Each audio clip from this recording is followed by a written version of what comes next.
Hello, Margaret Kuhlman here with Soul Astrology. It's very interesting, isn't it, at this time, with the North Node for the world, for all of us, going through Pisces, that the ruler of Pisces should make its way into Aries. And why that's interesting is that Pisces is about the all and everything without boundaries, and Aries is the individual. The ruler of the all and everything without boundaries is now going through the sign of individuality.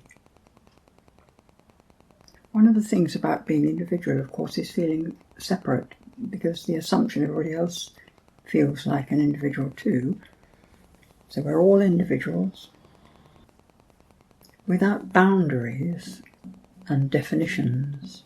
Pisces is the field where intuition is at home, ruled by Neptune, the mystic, who is in touch with everything without necessarily knowing how exactly, or without being able to communicate because of not defining what it knows, what we find, swimming through the sea of possibilities.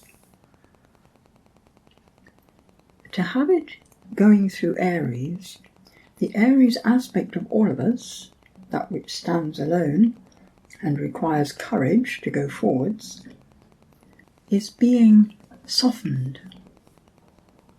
The definitions we have generally felt about ourselves, who we are, where our boundaries actually are, all slipping away.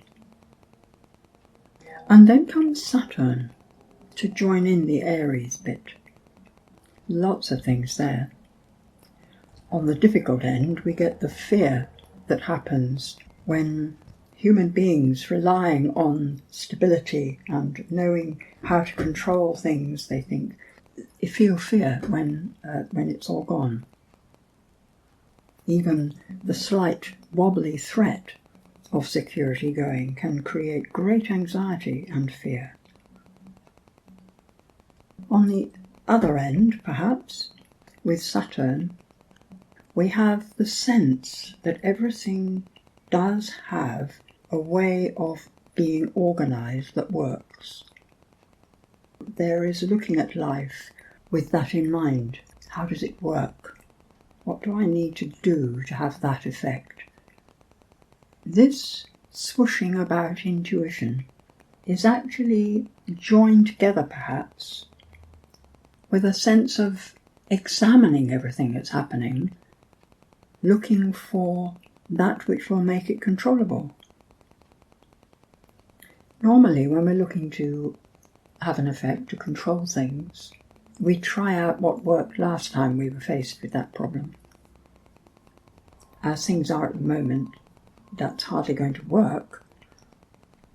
And having Saturn together with Neptune in Aries, which has the courage to act, it suggests that we may have a lot of intuitive ideas as to how we might try it differently, whatever the it is. The Saturn-Neptune in this chart has got quite a lot of connections. There's the sextile to Pluto, fresh into Aquarius, sextile to Uranus at the very, very end of Taurus, about to go into Gemini, so very strong connections. And also in this chart, there's a trine aspect, the blue line going down towards Mercury. So there's Mercury, part of this beautiful basket of aspects. Mercury being communication and hopefully conscious understanding.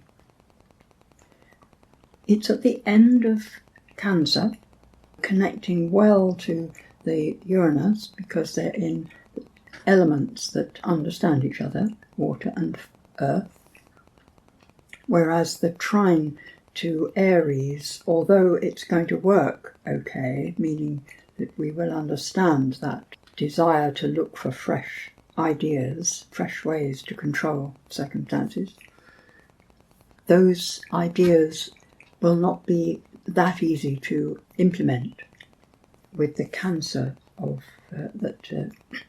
with Mercury being in Cancer, which is very feeling, very empathic, and desires to nurture people and to treat people gently.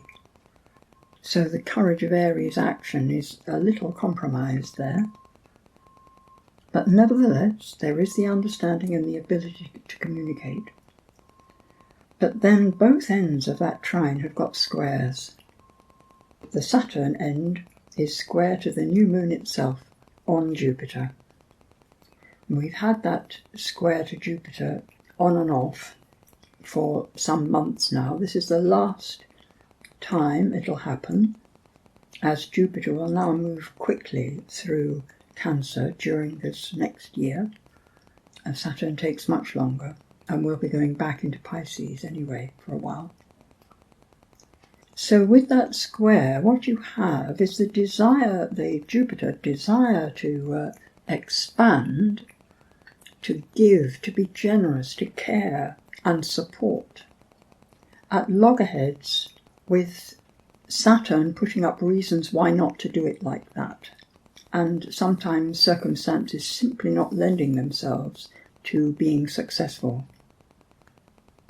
And the other way, one might have the sense in oneself, the courage to act, to try a newly intuited solution, but then find that it's going to put a few people out, and actually one isn't feeling that good, and perhaps one's tired and putting things off so that the action doesn't actually happen.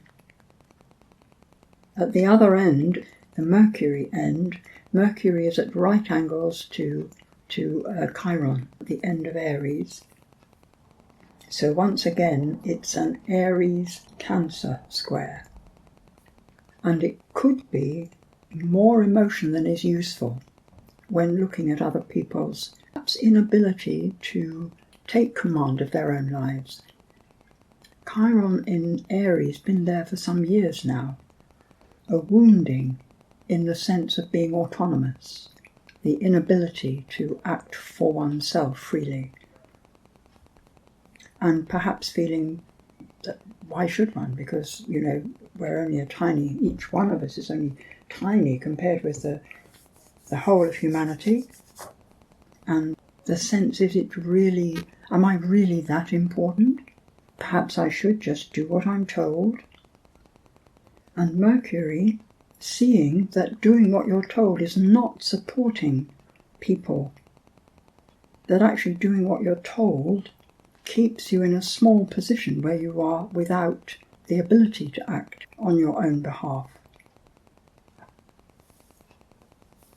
However, there are 3 quincunxes in this chart. To fit them all in, we need to add in Mars.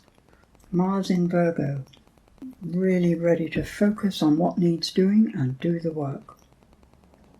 It needs good direction, needing to feel that we know we're doing the right thing.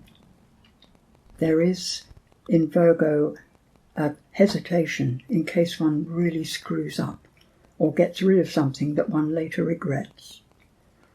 But once the correct action is understood, then off it goes, and just does it without emotion of itself.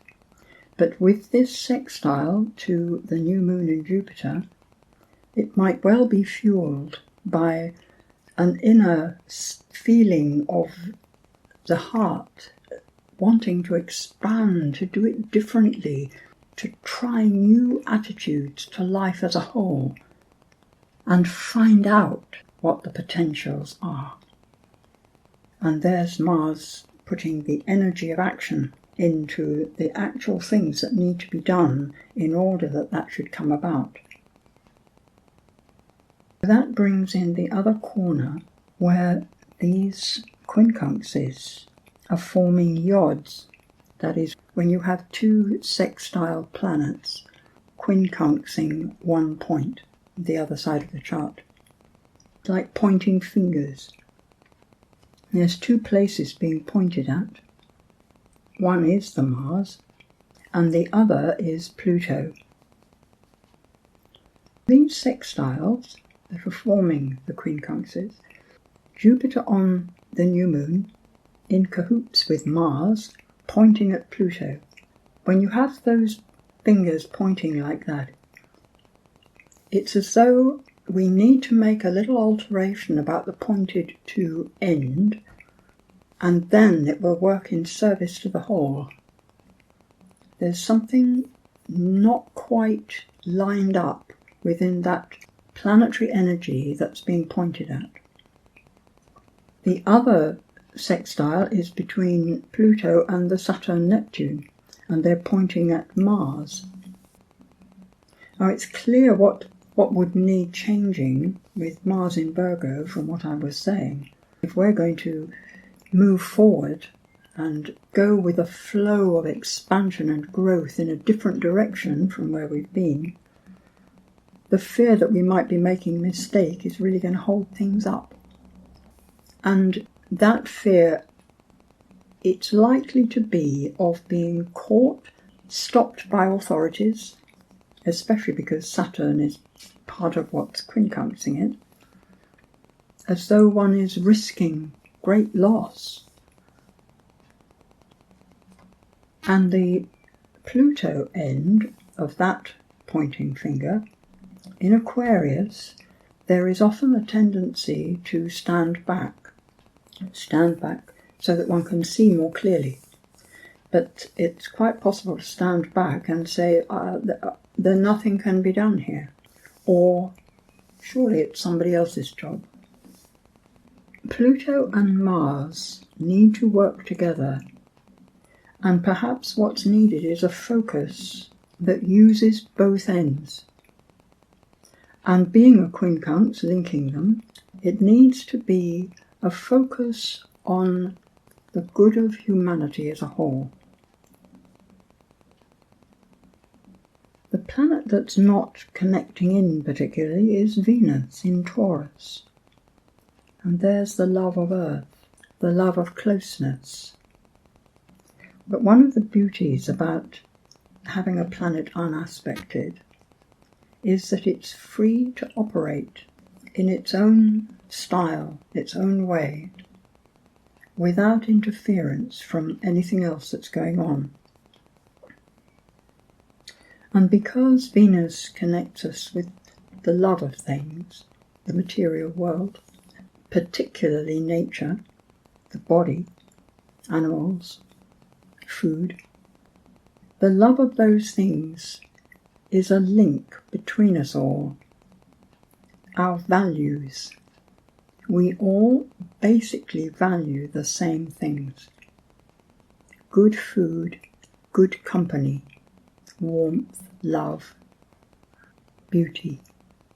Although we may have different take on what beauty looks like, we all know the feeling of being in relationship with that which is beautiful.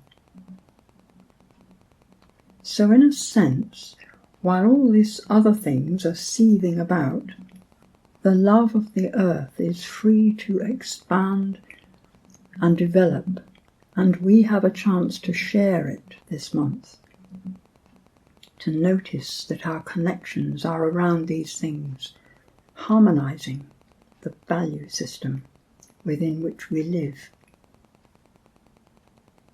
And how are we to be with this? How are we as individuals to manage this month? With Jupiter so close to the new moon itself that we can say, that new moon is on Jupiter, we can all take that as an encouragement to open our hearts. And in Cancer, it's a new birth, but it's not the birth of Aries that's striking out into the unknown. It's the birth that is into the arms of the mother. How we are nurtured, how we care for ourselves and for others, and the generosity of Jupiter, because with Jupiter there's always more than enough. There's a sharing. This is a month for opening the heart with warmth and generosity towards each other, being particularly aware of other people's needs, finding out what is really needed rather than guessing, because although the heart can know things, in this instance those things that it knows may not be the relevant bits to operate on, whereas asking, the reality checking, Mercury trines that Saturn-Neptune, and so through communication we will get to the truth of what's required, better than just rushing in with generosity of spirit. By the full moon, it looks as if we'll have a pretty good idea of what we do need to do, as the moon will be in Capricorn, who does know how to achieve the results that are required, and trining the Mars, so the energy of actually doing the necessary work is all there. The big four are still in really good communication, as they have been and will be for these months. Pluto, Neptune, Uranus, and also Saturn, of course, working beautifully together. And by the full moon, Uranus will be in Gemini. Venus going across Uranus right at the end of Taurus. She goes over Uranus and into Gemini on the 4th of July, while Uranus goes into Gemini on the 7th of July, perfecting the trine and sextile by being in air sign. So very much about communication, being able to speak of these things. At that time, Uranus and Venus will be opposite the moon trining Mercury, who of course will be going through Leo at that time. This first week in July looks, perhaps even the first 10 days, looks as though things get sorted out somehow, and there is movement towards something that feels good. Venus does focus us on our individual relationships, and shifting with Uranus out of Taurus and into Gemini, we may find that situations, relationships that have seemed settled but become uncomfortable, it looks like some very clear speaking going on, either attitudes changing or perhaps letting go of relationships. Where Uranus is concerned, I always feel it's a good idea to be a little circumspect before throwing things out. It may feel like a good idea at the time, but later we are left with what we have done, and regret and remorse are bitter emotions. Mars will be going back over the South Node during the second half of the month, and all manner of detail may rise to the surface. There's a lot of room for criticism there, and the things that one may have put up with in small increments actually being added together and becoming quite a big weight. In global terms, this is about the way people have been treated by those who have power over them, over us.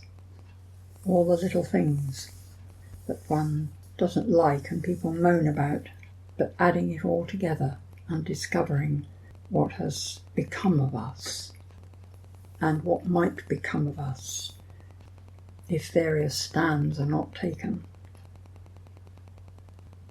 Our best focus, as always, is with our own life, doing the best we can to be true, honest, and kind,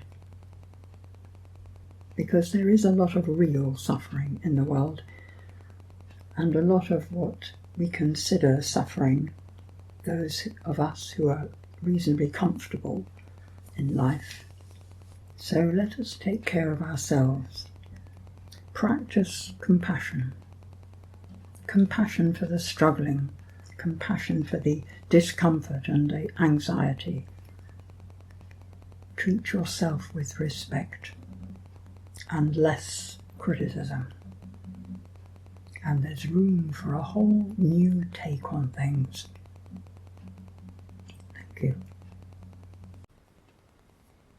Dear people, in your letting go, take care of that which belongs to you. There is no need to try and work out what needs to go. Simply open your grasping, fearful hand and hold your life lightly on your palm. What is no longer yours will fly away. What is yours will still be there after the wind and storm have had their day. It is not your task to decide your life path.